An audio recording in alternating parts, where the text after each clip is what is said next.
अब हम बात करते हैं संस्कृति एवं शिक्षा संबंधी अधिकार, जिसका जिक्र किया गया है आर्टिकल 29 से 30 में। ठीक है, तो शिक्षा एवं संस्कृति संबंधी अधिकार का हम जिक्र करेंगे इस सेशन के तहत।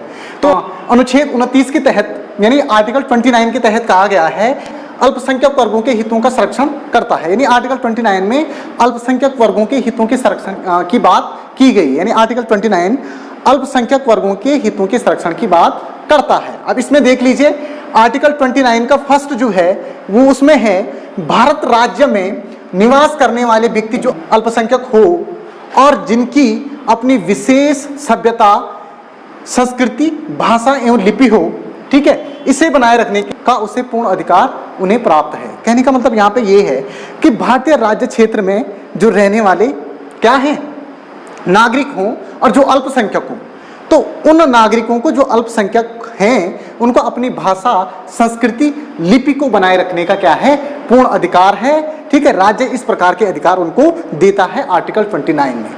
उसके साथ साथ नंबर दूसरे पे 29 का 2 में जिक्र किया गया है कि किसी नागरिक को राज्य के अंतर्गत आने वाले संस्थान या उससे सहायता प्राप्त संस्थान धर्म, जाति, भाषा के आधार पर प्रवेश से नहीं रोका जाएगा। यानी कहने का मतलब ये है कि राज्य के द्वारा जो संस्थान बनाए गए हैं और राज्य जिन संस्थानों को वित्तीय सहायता प्रदान कर रहा है उन संस्थानों में धर्म, जाति या भाषा के आधार पर किसी भी व्यक्ति को रोका नहीं जाएगा। ऐसा नहीं कि भाई आप उस धर्म के हो, आपको यहाँ पे प्रवेश नहीं मिलेगा।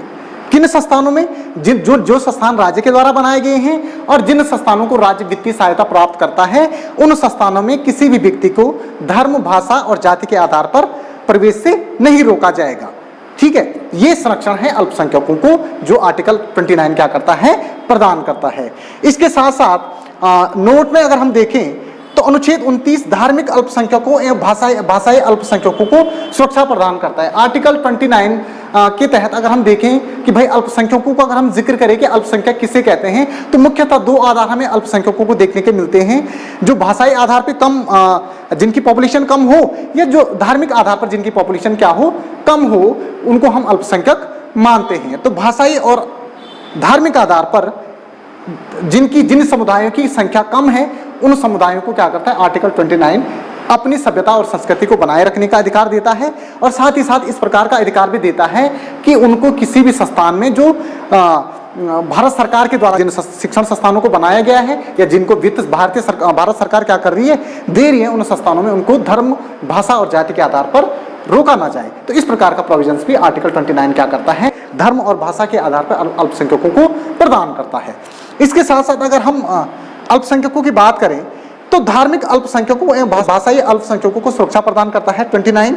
इसके साथ साथ भारतीय संविधान में भाषाई एवं धार्मिक आधारों पर अल्पसंख्यकों का निर्धारण किया गया है। मैंने जैसे अभी जिक्र किया कि भाई धार्मिक और भाषा के आधार पर ही अल्पसंख्यकों का निर्धारण किया गया है। यानी अल्पसंख्यक जो माइनॉरिटी है वो या तो भाषागत आधार पर कम हो, ठीक है, किसी भाषा के लोग सबसे जो ज्यादा हैं वो बहुसंख्यक हैं। यानी भारत में एक भाषा या एक समुदाय ऐसा है, ठीक है, जो क्या है, ज्यादातर हिंदी बोलता है और हिंदी बोलने वाले लोगों की पॉपुलेशन बहुत ज्यादा है, तो उनको हम बहुसंख्यक बोलेंगे।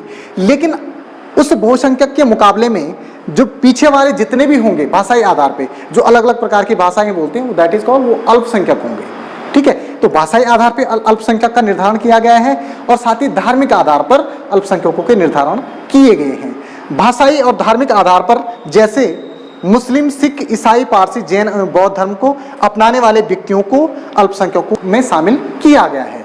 यानी मुस्लिम, सिख, ईसाई, पारसी, जैन एवं बौद्ध जो भी इस प्रकार के धर्म को अपनाते हैं उनको हम अल्पसंख्यकों की श्रेणी में रखते हैं। तो इस प्रकार से आर्टिकल 29 में इन चीजों के बारे में बात की गई है, खासतौर पे अल्पसंख्यकों के हितों के संरक्षण के बारे में बात की गई है।